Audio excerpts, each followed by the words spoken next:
שחזרתם אלינו לכל בוקר, 3 גברים בסלון עכשיו, ובלי לדעת אני מסתכנת ומאמרת שאצל רובכם אתם אלה שעוסקים בהשקעות הכלכליות במשפחה יותר מאנשים. אז בואו נשמע א' אם אני צודקת, ולמה חשוב שגם אנחנו האנשים נהיה צד מעורב ופתוח לניהול הכספי. נמצא איתי כאן עורך הדין רועי סלוקי ממשרד ברם סלוקי המתמחה בשוק ההון. בוקר טוב. אהלן, בוקר טוב סיגל. עשיתי חתך גס בין נשים לגברים? לא, האמת היא שבגדול, מהניסיון שאנחנו מכירים באמת ברוב הבתים, יש איזושהי חלוקה מסורתית שבה האישה יותר עוסקת בכל מה שקשור לניהול השוטף של הצרכים הכלכליים של הבית, הקניות, החשמל וכו', ואת החלק שיותר מוקדש לטווח רחוק, החיסכון לטווח של צרכים של שנים קדימה, חודשים קדימה וכו', יותר משאירים את זה בידי הגבר. האישה יש לה איזושהי, בהרבה מקרים שאנחנו נחשפנו להם, חשש. ממה? ממה? אני חושב החשש הוא מזה שזה נראה לא מוכר, לא מובן, לא ברור. מה זה בכלל שוק ההון? מה זה אומר? חשוב להבין, שוק ההון, כשמו כן הוא, זה שוק. שוק שיש בו כל מיני מוצרים. וכל אחד צריך לבחור בתוך השוק את המוצרים שמתאימים לו. עכשיו, אני לא מתיימר להיות איזה מומחה שיסביר עכשיו, בטח לא במסגרת הזמן שיש לנו, מה זה בדיוק אגרות חוב ומניות ואופציות. אוקיי, אם נאמר את זה במשפט, אז בעצם כולנו כן נמצאים שם, נכון? בקרנות הפנסיה שלנו? יש כספים שלנו שמתנהלים, לא תמיד אנחנו אפילו בדיוק כולנו מודעים לאיך זה בדיוק עובד. אני מדבר יותר דווקא על הכספים שהם כן חלק מהכנסה פנויה של משק הבית.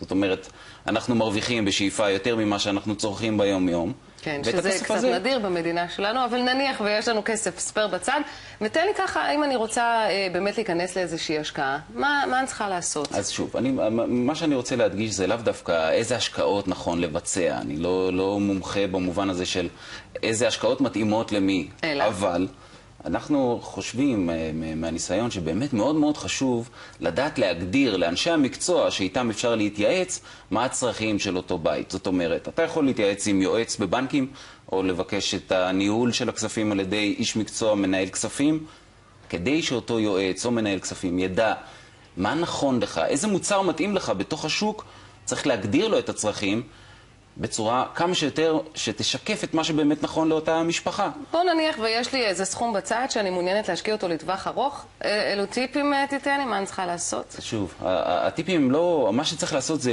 לדעת, לבחור נכון את מי שייעץ לך, את איש המקצוע שיגיד לך מה לעשות. ובכל מקרה, מה אני צריכה לשמוע, מה אני רוצה לשמוע מאותו איש מקצוע? את צריכה להשמיע בתור התחלה.